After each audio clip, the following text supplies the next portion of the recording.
갓을 광대하게 하시는 이에게 찬송을 부를지어다. 이렇게 됐습니다. 다른 지파들에 대한 축복에는 이런 찬송의 내용이 없는데 독특하게도 광대하게 하시는 이에게 찬송을 부를지어다 이렇게 시작이 되죠. 갓에 대한 축복입니다. 찬송을 부를지어다. 이 대목에 해당하는 히브리어 단어가 바라크라고 하는 동사가 쓰였어요. 바라크는 우리가 어떻게 알고 있느냐면 축복하다라는 뜻이에요. 축복하다. 그러니까 어떤 사람에게 쓰일 때는 누구를 축복한다라는 뜻이죠. 그런데 여기에 대상이 여호와 하나님이 되십니다. 그때는 하나님을 송축하다, 하나님을 찬송하다라고 쓰여지는 용어입니다.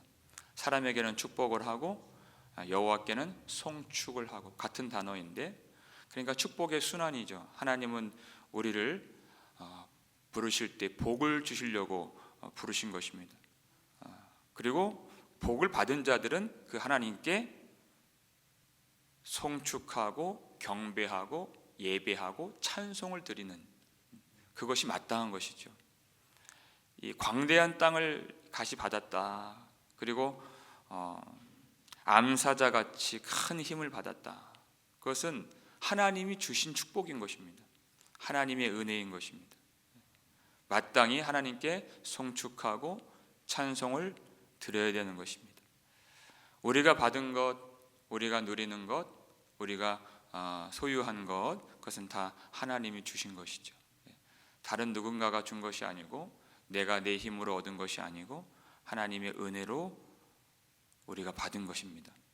그 은혜를 아는 자들이라면 나타나는 특징이 있는데, 절대로 누군가를, 다른 사람을 멸시하거나 무시하거나 교만하게 행하지 않는다 하는 것입니다. 왜냐하면 내가 잘해서 받은 것이 아니기 때문에 그렇습니다.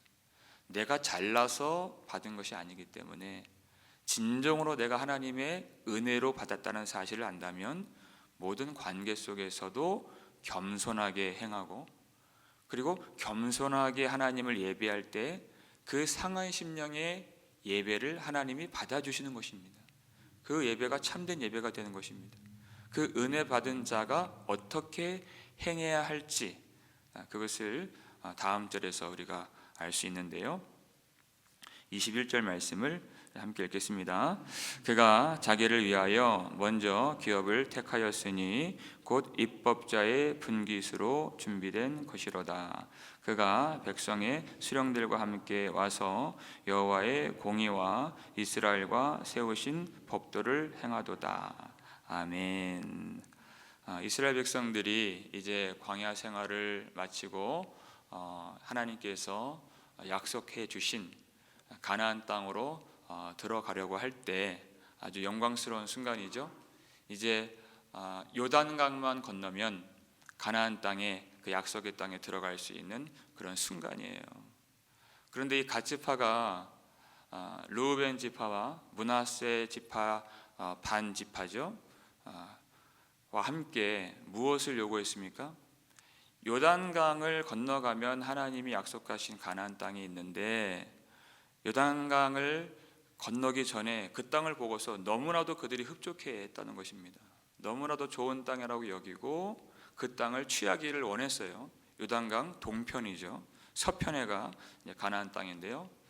그래서 모세에게, 그리고 제사장에게 찾아가서 우리에게 이 땅을 주소서, 그리고 우리로 요단강을 건너지 않게 하소서, 그렇게 요청을 한 것입니다. 지금 어떤 상황입니까? 온 백성이 하나가 되어서 요단강을 건너서 하나님의 약속을 붙들고 그 가나안 거민과 싸워서 그 땅을 정복해야 되는데, 싸워야 되는데 이미 다 싸움이 끝난, 아모리 왕 시온, 바산 왕 옥 다 물리쳐서 여기는 싸움이 없어요. 이 동편에는 끝났어요. 근데 이 싸움이 없는 이곳에 편안한 땅에 그들이 머물겠다, 그것을 요청했어요. 그러니까 뭐라고 합니까? 모세가 민수기 32장 7절 말씀에 이렇게 되어 있습니다. 읽겠습니다. 너희가 어찌하여 이스라엘 자손에게 낙심하게 하여서 여호와께서 그들에게 주신 땅으로 건널 수 없게 하려 하느냐. 이렇게 됐어요. 하나됨을 깨뜨리고 있는 것이, 너희가 어찌하여 이스라엘 자손에게 낙심하게 하여서, 온 공동체를 낙심하게 만들고 사기를 꺾었다 이거죠. 함께 가서 싸워야 되는데 그들이 다른 지파들도 힘이 빠지게 만들었어요. 모든 이스라엘 백성들의 믿음을 흔들리게 만들었다. 하나님의 약속의 땅을 차지해야 되는데, 힘써 싸워야 되는데 다른 사람들까지 가지 못하도록 그렇게 낙심케 했다. 어떻게 그렇게 할 수 있느냐? 어떻게 이렇게 이기적으로 너희들이 행동할 수 있느냐? 40년 전에도 가데스 바네아에서 정탐꾼을 보냈을 때 10명의 정탐꾼이 그 땅에 아주 무서운 안악자손이 있어서 우리가 가기를 원치 않습니다. 안 가겠다는 거예요. 그러니까 온 이스라엘 백성들이 그들이 울면서 원망하면서 그 땅을 악평하면서 들어가지 않겠다고 했죠. 그 결과로서 출애굽 첫 세대가 다 죽임을 당했어요. 광야에서 죽게 되었어요. 그들은 믿음이 없는 자들로 판명이 됐기 때문에. 그리고 나머지 세대도 40년 동안 광야를 방황하고 배회하는 그런 일들을 겪어야만 했습니다. 그 악을 제하는 데 40년 걸렸어요. 그런데 이제 와서 또 자기들은 여기 싸움이 없는 곳, 편안한 곳, 여기에 머물겠다 이렇게 한 것이에요.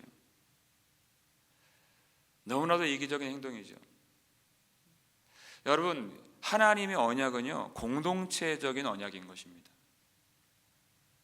우리가 하나님의 자녀가 되었고 우리가 예수 그리스도께서 우리 안에 계신다면 우리는 주님과 연합이 되었고, 그렇기 때문에 예수 그리스도의 몸이 된 것이에요. 한 몸이 되었다. 이게 구원이죠. 근데 내가 보기에 좋은 곳에 우리는 그냥 여기 머물겠습니다. 그렇게 하는 것은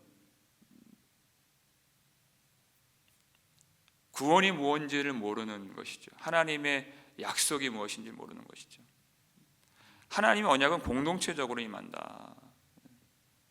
내가 독단적으로 이기적으로 행동하면 온 공동체가 낙심하게 되는 것이에요. 그래서 제일 큰 계명이 무엇인가? 하나님을 사랑하는 것과 이웃을 사랑하는 것이다. 무슨 뜻이냐면 하나님 안에 거하는 방식이 우리가 사랑하는 것이고 하나 되는 것이다, 그 뜻이에요. 하나가 되지 않는다면 하나님 안에 거할 수가 없다, 그렇게 말씀하시죠. 이건 대단히 중요한 것이에요. 히브리서 12장 14절 보니까 모든 사람과 더불어 화평함과 거룩함을 따르라, 이것이 없이는 아무도 주를 보지 못하리라, 이렇게 되어 있어요.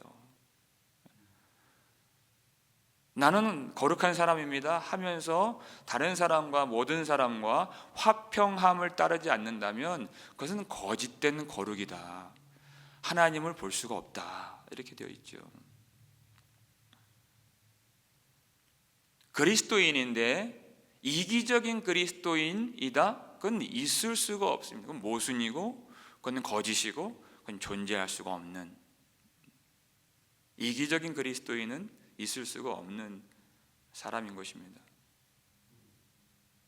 공동체를 무시한다?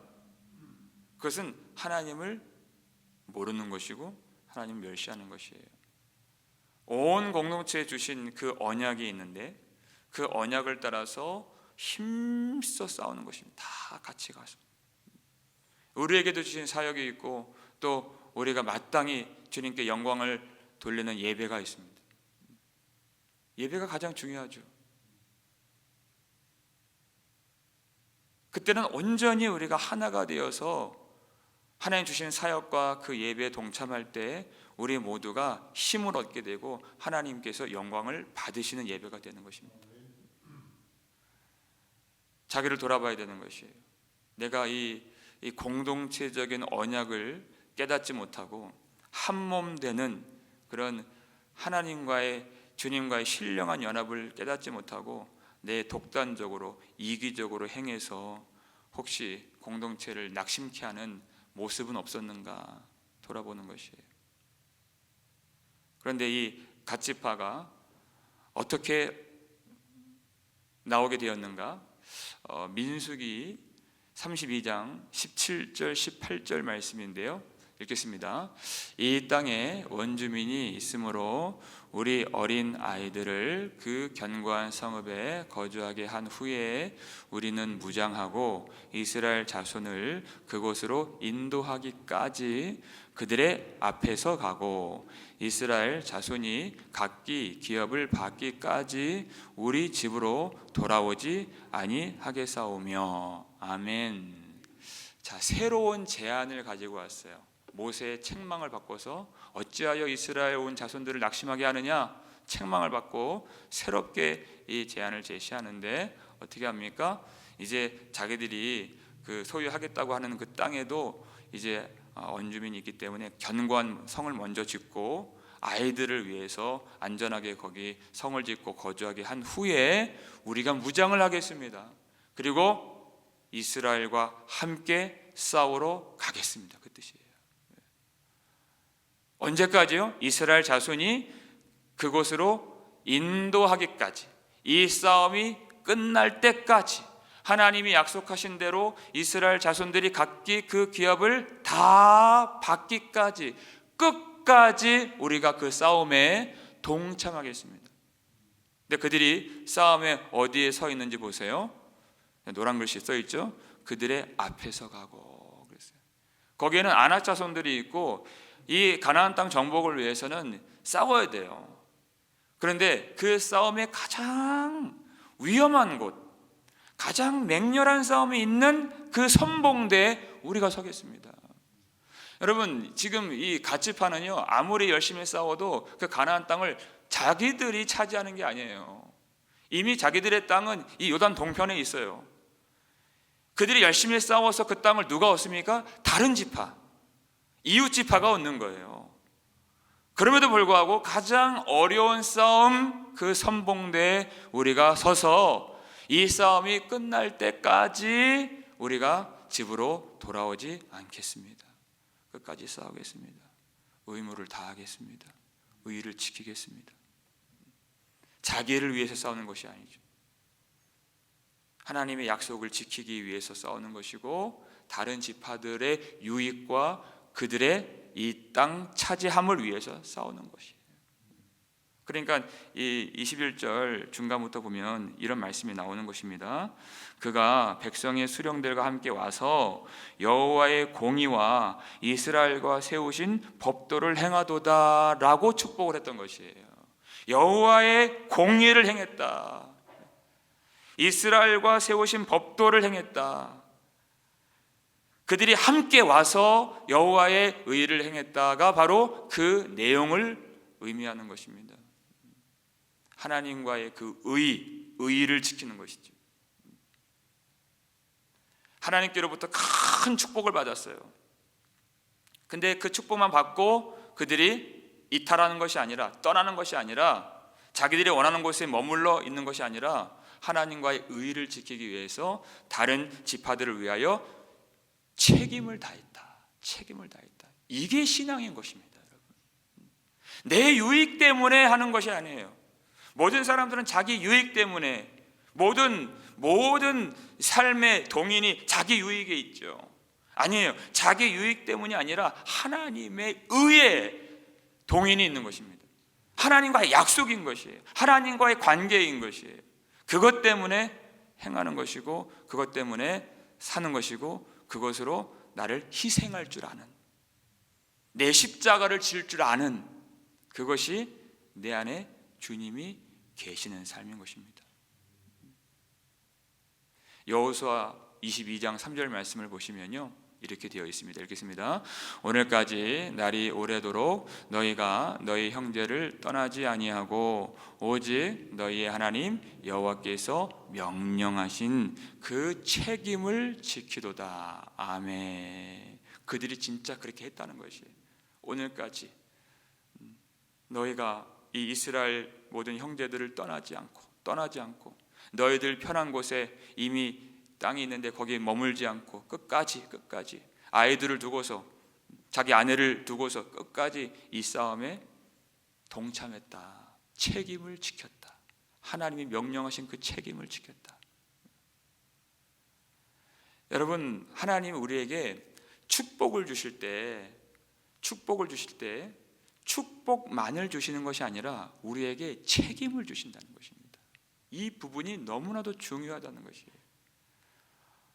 그 축복이라고 하는 것은 반드시 책임과 함께 온다는 것이에요. 우리는 어떤 축복을 받았나요? 하나님의 자녀가 되는 권세를 받았고 영생을 받았습니다. 그리고 이 땅에 살면서도 하나님이 항상 우리와 함께 해주시고 우리를 돌봐주신다고 약속을 해주셨습니다. 그리고 우리는 그 놀라운 축복을 경험하는 인생인 것입니다. 축복이죠. 근데 그 축복과 함께 하나님은 우리에게 성도가 마땅히 행해야 하는 의무를 주시고 책임을 주셨다는 것이에요. 그 여호와께서 명령하신 그 책임을 지키도다, 이렇게 되어 있어요. 어떤 책임이 있죠? 우리는 예수 그리스도 안에서 하나가 되어야 하는 책임이 있죠. 그리고 이 땅에 살면서 우리 속에 죄성이 있기 때문에 그 죄와 항상 싸워야 하는 우리의 싸움이 있죠. 그게 우리의 의무이고 그리고 축복을 받았다고 하는 증거가 되는 것입니다. 나를 위해서 이제 사는 것이 아니라 하나님의 나라를 세우는 일에 동참하는, 복음을 전하는 그것이 성도의 마땅한 의무예요. 책임이에요. 그런데 많은 사람들이 나는 그냥 축복만 받고 싶어 하는, 하나님이 우리에게 명령하신 그 의무와 책임에는 별로 관심을 두지 않는, 축복만 받으려고 하고 축복만 누리려고 하고 축복만 얻으려고 하지, 하나님이 우리에게 말씀하신 자기 십자가를 지고 주님을 따라가야 하는 그 의무와 책임에는 별로 생각이 없고 관심이 없고 그렇게 하려고 하지 않는 모습들이 있는 것 같습니다. 아니에요. 그렇지 않습니다. 진정한 복이 어디 있습니까? 내가 하나님의 의를 행하는 것이에요. 하나님이 내게 주신 의무를 행할 때, 그 의를 지킬 때 비로소 하나님이 내 안에 계시고 내가 주님 안에 있다는 것을 우리가 나타낼 수가 있는 것입니다. 진짜 복인 것이에요. 요한복음 15장 13절 보니까 사람이 친구를 위하여 자기 목숨을 버리면 이보다 더 큰 사랑이 없나니 그랬어요. 자기 친구를 위하여 자기 목숨을 버리면 이보다 더 큰 사랑이 없다. 주님이 말씀하시죠. 주님은 그 십자가의 길을 걸어가셨습니다. 오늘 이 갓 지파의 내용을 통해서 누구의 그림자를 볼 수 있습니까? 우리의 구원을 위해서, 우리가 하나님 나라를 차지하는 그 일을 위해서 우리를 대신하여서 그 맹렬한 싸움 선봉대로 서신 우리의 대장이신 예수 그리스도, 십자가에서 죽으신 예수 그리스도, 그분의 그림자를 우리가 발견할 수가 있는 것입니다. 여러분, 가장 큰 복이 무엇일까요? 가장 큰 복은 우리가 예수 그리스도를 따라가는 것입니다. 따라가는 것이. 이제는 나의 행복, 나의 편의, 나의 유익을 구하면서 사는 인생이 아니라 하나님의 나라가 세워지고 다른 사람들이 하나님의 약속 가운데 복을 받고 하나님의 뜻이 하늘에서 이루어진 것 같이 이 땅에서도 이루어지는 그 일에 동참하면서 나 자신을 주님께 드리고 주님이 내게 맡겨주신 나의 십자가를 지고 살아갈 때 내가 주님의 백성이고 주님이 내 안에 계시고 내가 주님 안에 있다는 사실을 우리가 나타낼 수가 있는 것입니다. 그렇게 사실 수 있기를 주님의 이름으로 축원합니다. 여러분, 이 각지파는요, 처음에는 그 싸움 상관없이 우리 여기 머물겠습니다 그렇게 했어요. 그런데 그들이 책망을 받고 돌이켰다는 것입니다. 회개했다는 것이에요. 그리고 말로만 그렇게 한 것이 아니라 정말 여호수아 22장에서 발견했죠. 그들은 끝까지 그 싸움에 동참했습니다. 하나 되어서 하나님이 주신 그 약속과 의를 지켰습니다. 여러분, 우리 속에 욕심이 있고 이 공동체성과 한몸됨의 그 신비로운 연합을 우리가 다 알지 못할 수 있어요. 그러나 말씀을 듣고 우리가 깨닫고 돌이켜 회개할 때 하나님께서 우리에게 더 놀라운 능력을 주시고 이 공동체 안에서 우리가 함께 누리는 언약의 축복이 우리 안에 머물게 될 수 있기를 주님의 이름으로 축원합니다. 그래서 우리 주 예수 그리스도 안에서 우리가 더 이 복음을 깨닫고 우리의 싸움, 우리가 하나가 되어서 함께 그 싸움에 동참하고 하나님의 나라를 이루어 감으로써 우리 하나님께만 영광을 돌리고 우리 모두가 주님의 크신 은총을 입게 되는 놀라운 역사가 일어나게 되기를 우리의 의무와 책임을 다하며 내가 정말 하나님의 축복받은 자임을 나타내며 살 수 있는 저와 여러분 되시기를 주님의 이름으로 축원합니다.